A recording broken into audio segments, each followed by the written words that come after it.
Halo semuanya, Anda mungkin udah lihat ya beritanya di mana-mana, ada perjanjian dagang besar antara Indonesia dan Amerika Serikat yang disebut-sebut sebagai terobosan ekonomi. Tapi seperti biasa, cerita yang sesungguhnya itu jarang banget ada di judul berita. Nah, kali ini kita akan bedah isinya, dokumennya, halaman demi halaman. Di satu sisi, headline-nya kelihatan menjanjikan banget. Kesepakatan 33 miliar dolar, batas tarif diturunin, terobosan ekonomi. Kelihatannya bagus banget kan? Tapi kalau kita lihat dokumen aslinya, ceritanya beda. Ada 45 halaman dokumen legal yang isinya aturan main yang jauh lebih rumit. Nah, jurang antara headline dan isi aslinya inilah yang mau kita jelajahi. Jadi pertanyaannya simpel sebetulnya, apa sih yang sebetulnya disetujui atas nama kita semua, 280 juta orang?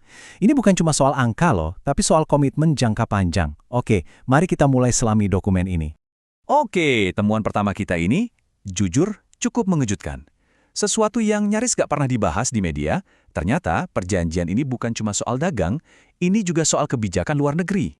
Coba kita lihat bareng-bareng poin-poin penting ini. Perjanjian ini pada dasarnya mewajibkan Indonesia buat ikut daftar sanksi yang dibuat Amerika. Kita juga harus ngasih pembatasan yang sama ke negara manapun yang lagi dimusuhi sama Amerika. Bahkan soal infrastruktur 5G atau 6G pun, kita wajib konsultasi dulu sama Washington. Oke, istilahnya kedengaran teknis banget ya, dampak restriktif yang setara, tapi intinya sebetulnya simple banget. Kalau Washington memutuskan buat ngasih sanksi ekonomi ke suatu negara, Indonesia nggak punya pilihan lain, harus ikut. Jadi yang bikin aturan mainnya bukan kita, tapi kita wajib ikut. Sumber analisis yang kita bedah ini ngasih perumpamaan yang kena banget. Katanya, ini tuh kayak Anda punya kontrak kerja, di mana Anda wajib ikut membenci siapapun yang lagi dibenci sama bos Anda. Nah pertanyaannya, kalau modelnya begitu, apa itu masih bisa kita sebut kemitraan? Nah, disinilah implikasinya jadi serius banget. Komitmen-komitmen tadi bisa jadi berbenturan langsung sama fondasi kebijakan luar negeri kita, prinsip bebas aktif. Prinsip yang udah jadi pegangan kita selama 70 tahun, supaya Indonesia nggak jadi pion dalam percaturan kekuatan besar manapun. Oke, sekarang kita lanjut ke bagian yang paling sering jadi headline di mana-mana. Duitnya, angka fantastis 33 miliar dolar. Tapi tunggu dulu, ternyata ini bukan uang tunai yang bisa kita pakai bebas. Ini lebih mirip daftar belanja wajib. Jadi dari 33 miliar dolar itu udah dibagi-bagi nih. Ada 4,5 miliar dolar buat impor hasil pertanian, 15 miliar buat produk energi, dan 13,5 miliar dolar buat beli 50 pesawat Boeing. Poin utamanya di sini. Ini bukan perdagangan bebas yang normal, di mana pasar yang menentukan. Ini adalah komitmen pembelian yang sifatnya mengikat. Sekarang coba kita bandingin daftar belanja tadi sama kebijakan nasional kita sendiri. Indonesia itu punya undang-undang tentang kedaulatan pangan.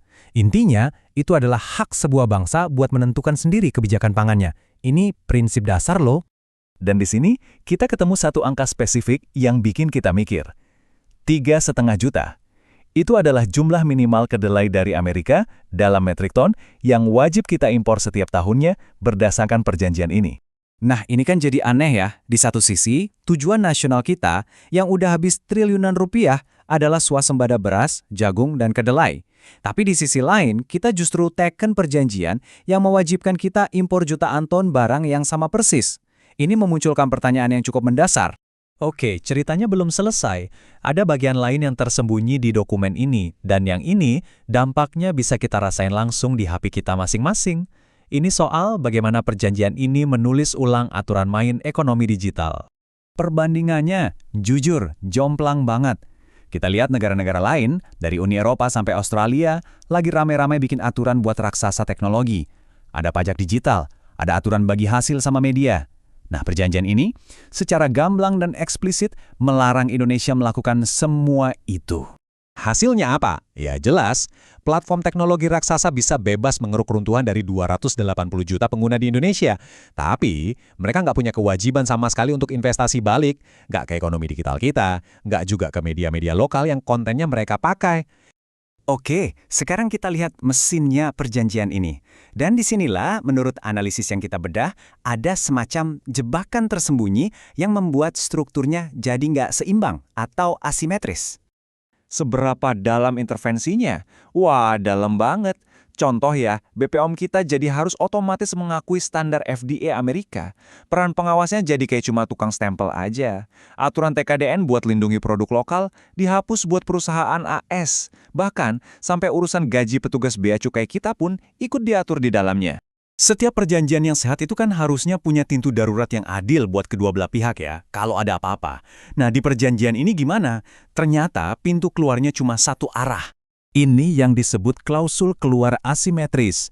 Artinya begini, Amerika bisa batalin perjanjian ini kapan aja kalau mereka merasa Indonesia bikin kesepakatan lain yang merugikan mereka. Tapi sebaliknya, Indonesia nggak punya hak yang sama. Jadi satu pihak pegang remote, satu pihak lagi terkunci. Oke, setelah kita bongkar semua isinya, yuk kita balik lagi ke judulnya. Perjanjian ini kan resminya disebut resiprokal. Artinya timbal balik seimbang. Nah, sekarang pertanyaannya, beneran seimbang nggak? Coba kita timbang, apa yang kita kasih dan apa yang kita terima. Ini dia, hitung-hitungannya.